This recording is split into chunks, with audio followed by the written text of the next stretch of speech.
to love is to remember. And that's kind of the work that I'm doing, is to intentionally remember.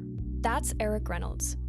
Eric never met his grandpa Fred, but learned a lot about him through his father's stories. Fred grew up in South Carolina on a sharecropping farm where his grandfather, Claiborne, had once been enslaved. Claiborne purchased that land and established the community of Promised Land in 1870. Hearing that story ignited Eric's curiosity in his family's history. The added cultural element of being African American fueled his drive to learn more. And it's kind of a duality, because at the same time we don't have a place of identity, but we create our own identity and our own culture. And I would say that, being African American is to create. But it did leave me kind of pulling a thread. Where do I come from, so that I can understand where I'm going, and not to forget the type of strength and family that I come from. It wasn't until Eric met his distant cousin, Kelly, that he would take this lifelong desire seriously. Together, they researched their ancestors and slowly grew their family network. Today, they have a Facebook group of over 200 relatives. And according to Eric, it's the ancestors they all share that helped lead him to his family's history. Our ancestors leave us breadcrumbs in order to find our way back to them. Eric says a significant breadcrumb was his name. In his research, he found that Reynolds wasn't his family's original last name. His great-great-grandfather had taken it after being separated from his brother by a different slave master. So what has finding this out meant to Eric? It means a sense of place, but it also means confronting heartbreak. We were able to find my fourth great-grandmother, and she was just simply listed as Jane, mother of Eli, along with her price that she was sold for. Eric also found a book detailing his family's experience in Promised Land.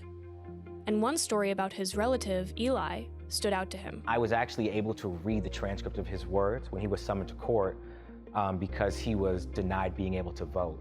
And he was dragged out of his house by the KKK, beaten, and it is graphic, but you uncover those stories that are about your family, and you feel a reaction. And you deal with that pain. It gives you purpose to move forward. It reminds you why we're not so far removed from history, why the things that are happening in the world affect us now. But it gives you a sense of stability, something to stand on. That was always there, but you just couldn't put words to it. Just like my cousins, they were there, they're out there. I just needed to find them.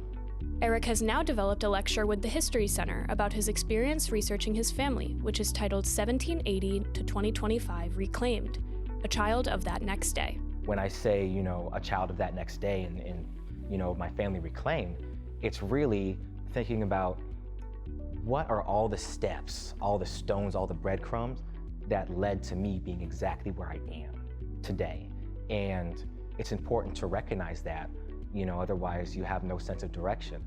And it kind of breaks down to, the generational trauma that, one might face of no fault of their own, but the family inherits that. But the family also inherits resilience.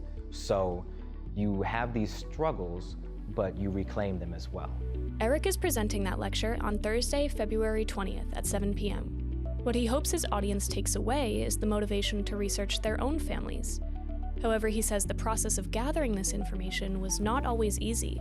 I think one of the challenges is not uncommon to a lot of African Americans, which is that it's very difficult to go past 2, if not 3 generations in your family.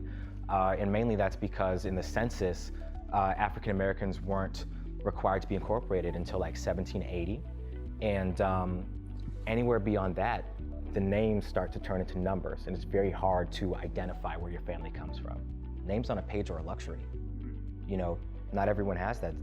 For my family, it's numbers. And then you have to guess, okay, what age was he around this time? Could this have been Eli? Could this have been Jane? It's, just taking back our identity. But not only that, taking back our pride, our joy, our culture. That reclamation is a critical part of what drives Eric. And despite the challenges, he hopes he can inspire the African American residents of Framingham to follow in his footsteps. His suggestions to those interested are to build backwards from your parents until the census ends in 1790. That's when you can pivot to archives like probate records and letters of correspondence. Additionally, he said Ancestry.com helped him match with relatives that could provide him with more information.